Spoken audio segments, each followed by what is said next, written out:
Hi, a review and guide of an EV that's new to me, a Peugeot e-208 Allure model from 2020, around 11,500 miles on the clock when I bought it, nearly 3 years old. Hi, I'm Mike from EV Wannabe, trying to give you info so you can think about making the switch to an electric vehicle. Please like and subscribe if you can.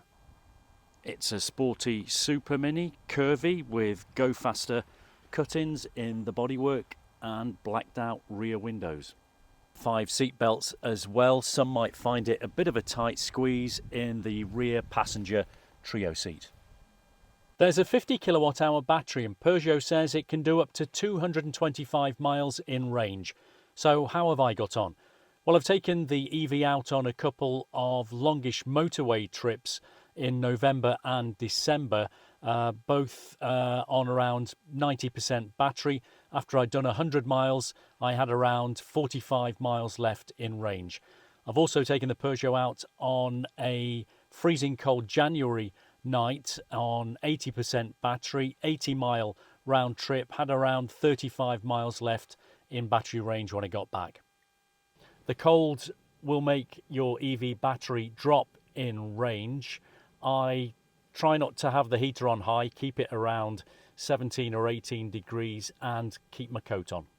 For the driver, it's cockpit style with a cute small steering wheel.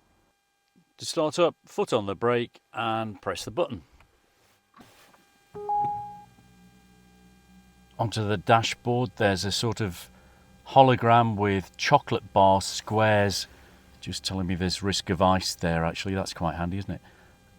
Chocolate bar squares to tell you how much battery is left. I've worked out that each one of the squares is 12.5%, but I think a straight up battery readout figure would be very handy. Operating the handbrake really quite easy, and then you move through the reverse, neutral and drive and the less powerful B mode on this quite nifty little lever. You can switch drive modes here between eco, normal and sport. Go through that switch.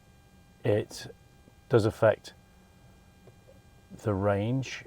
I'm going on to sport, which lowers it to the least amount of range that you'll get. And if you go back up through normal, there it is, you get more range. And eco, yeah, the highest amount of range. It will affect the performance and the thermal comfort, it says, but it won't switch off the heater. But I think overall, from driving the vehicle, I think the most amount of range I would expect to get would be about 150 to 170 miles. There's a touchscreen for the radio, for Bluetooth and other smartphone functions. No built-in sat-nav, by the way, and you can also operate the heating or air conditioning through the touchscreen, which I also find to be a little bit unresponsive and a bit fiddly, so I try not to use it when I'm driving. Now down here on the piano keys, unlike some other Peugeot e-208 models, there is no button here which helps you to set up deferred or scheduled charging through the touchscreen menu. Eventually I found I can set up the deferred charging through Peugeot's app, but there is a bit of a process to get it going.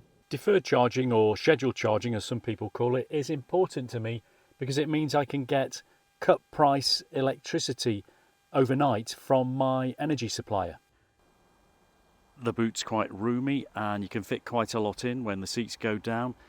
There's one charging lead supplied which can go into my wall box at home for that deferred charging, and also the fast chargers on the public network. If you're using a rapid charger on the public network, it's the CCS fitting. Overall, it is good to drive. It holds the road well, has decent suspension, and that go-kart style steering wheel adds to the sporty feel. Next time, how to set up deferred charging and navigate that app. Thanks for watching.